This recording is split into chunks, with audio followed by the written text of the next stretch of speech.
know what year I won here a long time ago, back before some of you guys were born. Like this table right here, back before this table. I'm just busting on you, man. Sorry. I was driving for the Wood Brothers, and the Wood Brothers. You saw the 21 car downstairs. David Pearson had like 14 poles over here with the Wood Brothers and with a couple of different other teams. So the Wood Brothers had a lot of history here when I drove for them in the mid to late 80s. And this is a true story. I came over here. First, I overslept the morning of the race. I live about 60 miles from here, and I overslept. Go out, jump in a van, jump in a minivan, take off, get to the end of the driveway. Minivan's out of gas. Oh no! So I got to turn around, go back down my driveway, and I get my pickup. And I got a two-door club cab, or crew cab kind of Ford pickup, red and white, never forget it. And it was myself, my wife, Adam and Austin, and my daughter Montgomery Lee. So we hightailed it over here.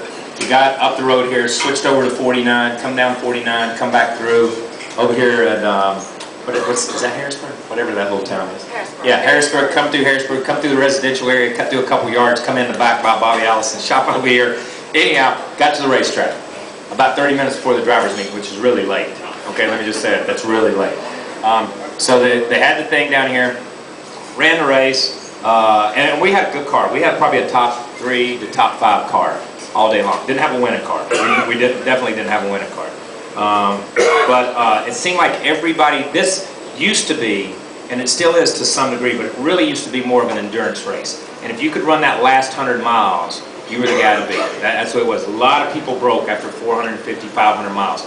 A lot of people broke after 550 miles. If you go back and look through your program and see how many cars were running at the end of the race in 1976 and 1986, and you can see how technology has gotten better. There's a lot more cars running at the end. But anyhow, won the race, which surprised me. Won the race. It seemed like everybody that led had trouble except for us, and we led the last little bit of the race. And ended up winning the race. I remember I just lapped my father with about 10 or 15 laps to go. And if you see a picture of it, a lot of times he's in the picture right behind me. I don't even know where he finished. I think he finished in the top 10, but he was a lap down. Anyhow, came up to the press box. That's when they had a press box up here, not at the media center.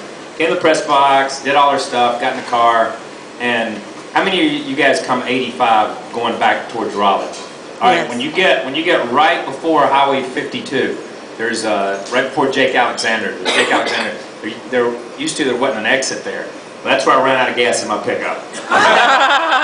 on the side of the road. So I'm on the side of the road, and there's traffic, and it's moving along pretty good. You know, it's moving along 40, 50 miles an hour, but that's before all that was 3 lane. So I get out, and I start walking to the exit, and there's people honking the horn. Hey, great race, great race. And I'm like, hey, can you help a brother out? Nobody's stopping us. It's about 15 or 20 minutes. I had walked almost to the exit. I almost got down to the exit. And Eddie Wood and the Wood Brothers, they stopped, and they saw me on the side of the road. They stopped, put me in the car, went down, got some gas, and went home. All I had in the car was, and I was really about half broke, to be honest with you, because I didn't have any money to come over here that day. I just jumped up and ran. But the Coca-Cola 600 is a huge race. And I don't think, it's hard to convey that to fans. This is the only race in America over 500 miles that's not an endurance race, which means 2 drivers, okay?